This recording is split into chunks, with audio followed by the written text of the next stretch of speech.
तो डीएसएलआर कैमरे की जो वीडियो सेटिंग है वो कैसे सेट की जाती है, किस तरीके से हम उससे एक अच्छी वीडियो शूट कर सकते हैं। तो आज इस वीडियो में मैं आपको बताऊंगा कि किस तरीके से हम इसकी अच्छी सेटिंग कर सकते हैं, क्योंकि एक दफ़ा हम सेटिंग अगर समझ जाएं तो हमारे लिए बड़ा आसान हो जाता है। हम एक मिनिमम बजट वाले कैमरे और एक मिनिमम बजट वाले लेंस से भी हम एक अच्छी वीडियो शूट कर सकते हैं।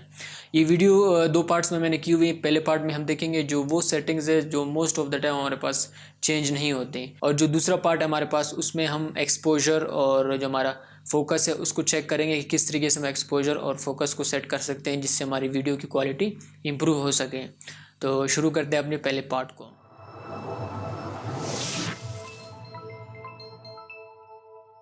अब जो पहले पार्ट है उसको शुरू करने से पहले मैं आपको बताऊं कि जो आपके पास कैमरा है उसमें आपने क्या करना है, डायल पैड जो आपके पास ऊपर है उसको आपने मैनुअल पे कर देना है, और उसके बाद आपने क्या करना है कि जो मेन्यू का बटन है वो प्रेस करना है। और उससे पहले आपने ये देखना है कि आपका जो मूड है वो फ़ोटो पे ना हो, वीडियो पे हो, वीडियो मूड पे हो, और वहाँ से डायल पैड एम पे हो। इसके बाद आप मेन्यू बटन प्रेस करेंगे।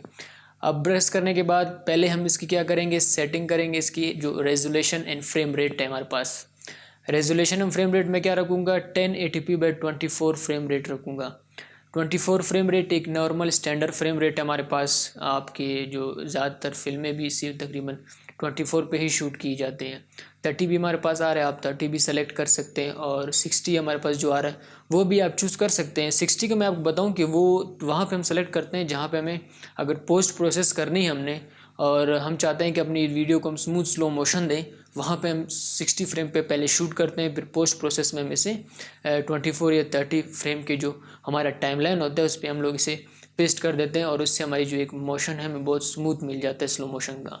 तो वहाँ पे आप 60 फ्रेम यूज़ कर सकते हैं, लेकिन अगर आप एक नॉर्मल वीडियो शूट करना चाहते हैं तो आप 24 फ्रेम सेलेक्ट करें। अब फ्रेम रेट क्या चीज़ है डीपली मैं आपको फिर एक नेक्स्ट वीडियो में इसके लिए एक वीडियो बनाऊंगा जिसमें आपको मैं कंप्लीट एक्सप्लेन कर दूंगा कि फ्रेम रेट से, डिफरेंट फ्रेम रेट से हमें कैसे फ़र्क पड़ते हैं। अब जो सेकंड चीज़ हमारे पास है वो है ऑडियो।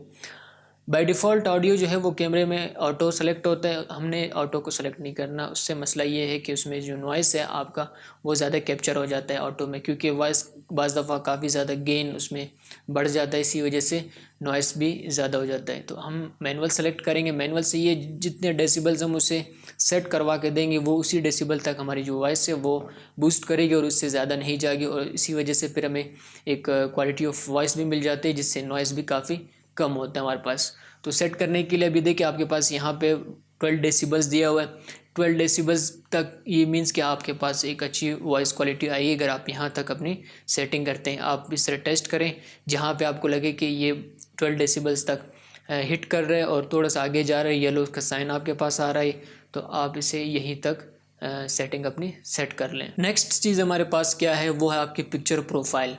पिक्चर प्रोफाइल हमारे पास आपने देखे होंगे आपके डीएसएलआर में काफ़ी डिफरेंट हमारे पास प्रोफाइल आ रहे होंगे।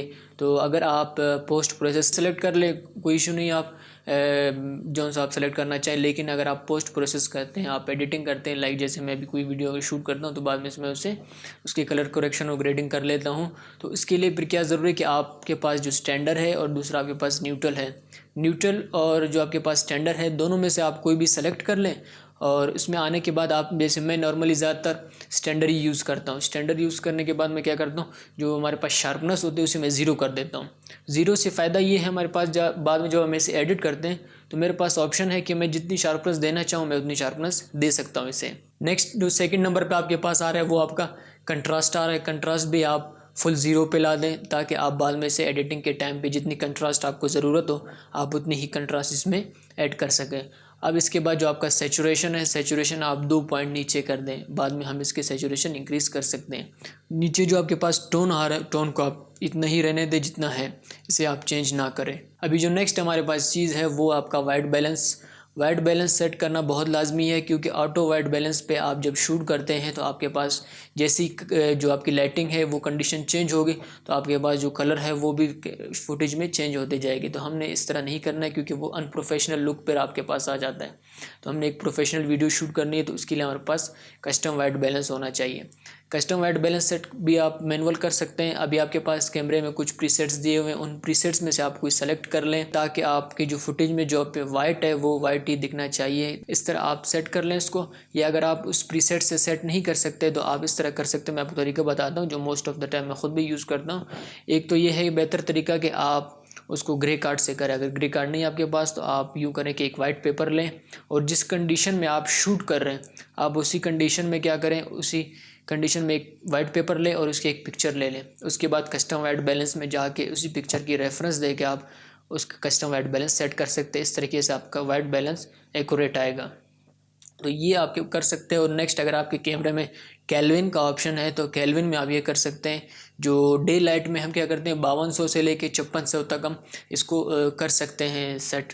और अगर आप इंडोर शूट कर रहे हैं तो आप 3200 से 4200 से तक कोई भी सिलेक्शन आप इसमें दे सकते हैं। इससे नीचे भी आप आ सकते हैं। तो आप ये जब प्रैक्टिस करेंगे तो आपको खुद ही पता चलेगा कि आपका टेम्परेचर वार्म एंड कूल की तरफ स्विच भी कर रहा होगा और इस तरीके से आपका जो वाइट है वो भी जो फुटेज में है वो वाइट क्लियर वाइट नज़र आ रहा होगा।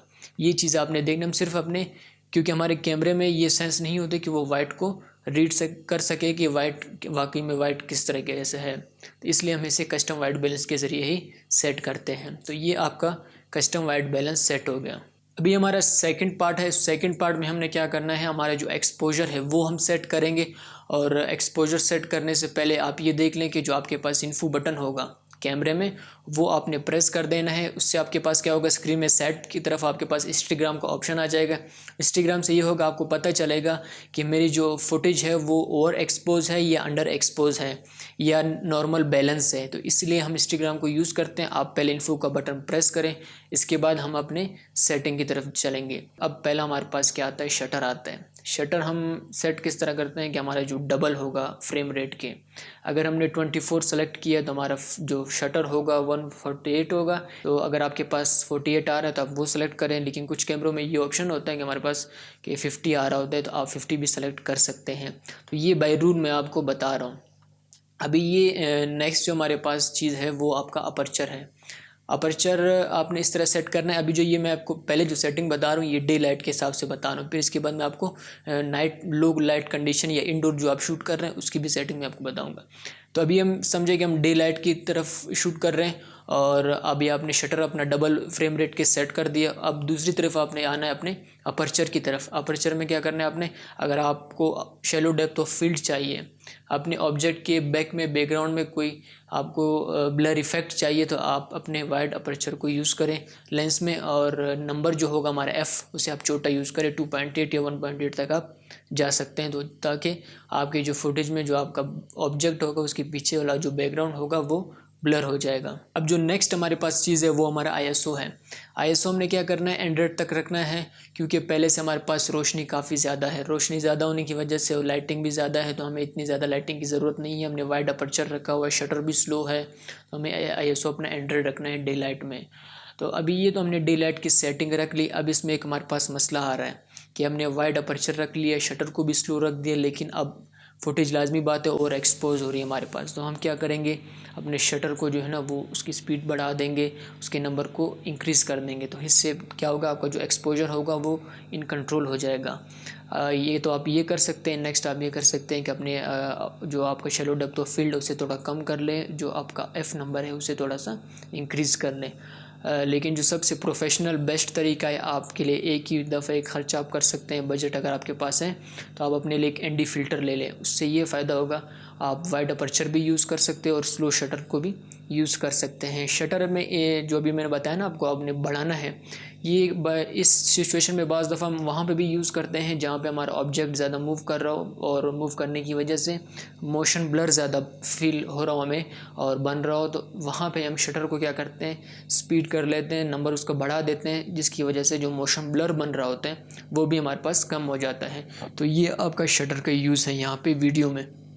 ये इस चीज़ का आपने काफ़ी ध्यान रखना है। अब ये हमारी डे लाइट की सेटिंग हो गई। अब आपने आना है, अगर आप इंडोर शूट कर रहे हैं, ठीक है, वो जो पहले पार्ट की सेटिंग्स है वो आपकी वही रहेंगी, लेकिन वाइट बैलेंस आपने सेट करना है। ये चीज़ आपने चेक करनी है अपनी, वापस से वो प्रोसेस रिपीट करना है जिस तरीके से पहले आपने अपना वाइट बैलेंस सेट किया था। अब इसमें हमारे पास शटर क्या आएगा, शटर हम वही फ्रेम रेट के डबल रखेंगे क्योंकि इनडोर है, तो हमें क्या है शटर स्लो ही हमें ज़रूरत है ताकि हमें पास जो लाइटिंग है वो ज़्यादा कैमरे तक आ सके। अब इसके बाद आप अपर्चर भी वाइड रख सकते हैं। वाइड अपर्चर का फ़ायदा आपके पास ये होगा लो लाइट कंडीशन में, अगर आप 2.8 या 1.8 आपके पास कोई लेंस है, वो आप अगर उसमें अपर्चर वाइड रखते हैं तो आपके पास लाइटिंग ज़्यादा आ जाते हैं। अब जब आपके पास ये हो गया, अब आपने ISO को इनडोर में आप 400 से 800 तक यूज़ कर सकते हैं अपने बिगनर लेवल DSLRs में, क्योंकि जो एक्सपेंसिव कैमरे हमारे पास उनमें तो आप 3200 या 1600 तक भी आपके लिए इतना मसला नहीं होता। लेकिन जो बिगनर लेवल के हमारे पास कैमरे हैं उनमें ये है कि जब आपका ISO इंक्रीज़ हो जाता है, 800 से ज़्यादा हो जाता है और लाइट कंडीशन इतने में नहीं मिल रही हो, तो क्योंकि ये आर्टिफिशियल एक लाइट है ISO से हम बनाते हैं ना, तो इससे क्या होगा कि आपकी जो वीडियो में है नॉइस जो है वो बढ़ जाएगी। तो हमें ये नॉइस नहीं चाहिए, इसी वजह से हम ISO को डाउन रखते हैं ताकि जो हमारी जो फुटेज की क्वालिटी है वो इम्प्रूव हो सके। तो अगर 800 ISO पे जाने के बाद भी आपके पास जो आपकी फुटेज है वो अंडर एक्सपोज है, तो आप फिर इस तरह के कोई एक्सटर्नल लाइट का इंतज़ाम करें ताकि आपकी जो फुटेज है वो एक्सपोज हो सके, बेहतर उसमें लाइटिंग आ सके। यहाँ पे भी आपके पास अगर बाज़ दफ़ा इस तरह हो सकता है कि आपका जो ऑब्जेक्ट है वो ज़्यादा मूव कर रहा होगा, तो आपने अपने शटर को क्या करना है कि वो नंबर उसका इंक्रीज़ कर देना ताकि जो मोशन ब्लर बन रहे हैं वो ना बने आपके पास। लेकिन इससे ये एक इफ़ेक्ट पड़ेगा, जो लाइटिंग पहले जितनी आ रही थी वो लाइटिंग और भी कम हो जाएगी और जो आपकी फुटेज है वो और भी अंडर एक्सपोज हो जाएगी। तो इसके लिए आपको फिर एक और एक्सटर्नल लाइट का इंतज़ाम करना पड़ेगा ताकि आपकी जो फुटेज है वो एक्सपोज हो सके बेहतर तरीके से।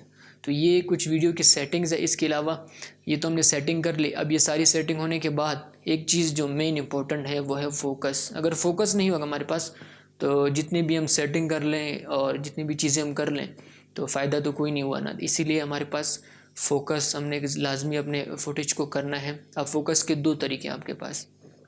पहला तो ज़्यादातर मेन जो बिगनर के लिए इजी रहता है वो है ऑटो फोकस। लेकिन ऑटो फोकस ये है कि आप जैसे पता नाम से पता चल रहा है कि ऑटो है, तो कभी भी आपको धोखा दे सकता है। वो आपके ऑब्जेक्ट से एकदम से फोकस किसी और चीज़ पे वो डाल देगा, जिससे आपकी जो फुटेज आप बना रहे हो वो एक तरीके से ज़ाया हो जाएगी, बार बार आपको टेक लेने पड़ेंगे। तो इस वजह से हम मैनुअल फोकस को ज़्यादा यूज़ करते हैं। लेकिन जैसे अभी मैं ये एक तरीके से वीडियो बना रहा हूँ या आप किसी की इंटरव्यू कर रहे हैं तो और आपके पास कैनन का कैमरा है तो आप उसमें ऑटो फोकस कर सकते हैं, क्योंकि कैनन में डुअल ऑटो फोकस का जो ऑप्शन है वो काफ़ी बेहतरीन है, उससे आप कर सकते हैं। लेकिन अगर आप कोई और टाइप की वीडियो शूट कर रहे हैं तो वहाँ पे आप मैनुअल फोकस यूज़ करें। और मैनुअल फोकस का मैं आपको तरीका बता देता हूँ। आपने यूँ करना है कि आपके कैमरे में होगा ऑटो फोकस, ठीक है। आपने कैमरे को क्या करना है, इमेज मोड पे लेके जाना है और उसके बाद अपने सीन को फोकस करना है ऑटो फोकस के ज़रिए। जैसे ही फोकस हो जाए आपने क्या करना है, जो वहाँ से पिक्चर मोड से आपने स्विच करना है कैमरे को वीडियो मोड पे और उसके बाद फोकस को मैनुअल पे लेकर आ जाना है। तो इससे क्या होगा, वो फोकस लॉक हो जाएगा वहीं पे। लेकिन जो आपने इस चीज़ का ध्यान रखना है कि आपके और आपके जो ऑब्जेक्ट के बीच में जो फासला है वो वही मेंटेन रहे, वो कम और ज़्यादा नहीं होना चाहिए। और कुछ सिचुएशन में आपको हो सकता है इस तरह हो कि ऑब्जेक्ट सीन में बाद में इंटर हो रहा है, तो आप ऐसे कर सकते हैं, पहले आप फोकस लॉक कर लें, फिर ऑब्जेक्ट को बोलें कि आप सीन से आउट हो जाएं, फिर वापस वो सीन में इंटर हो जाए। तो इस तरीके से, लेकिन डिस्टेंस का उसने ख्याल रखना है। तो इस तरीके से आपका जो फोकस है वो मेंटेन ही रहेगा।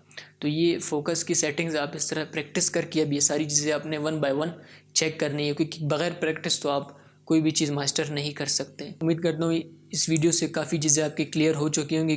कौन कौन सी चीज़ें आपकी इस वीडियो में क्लियर हो चुकी वीडियो सेटिंग के हवाले से आप मुझे कमेंट सेक्शन में बता सकते हैं। Thank you.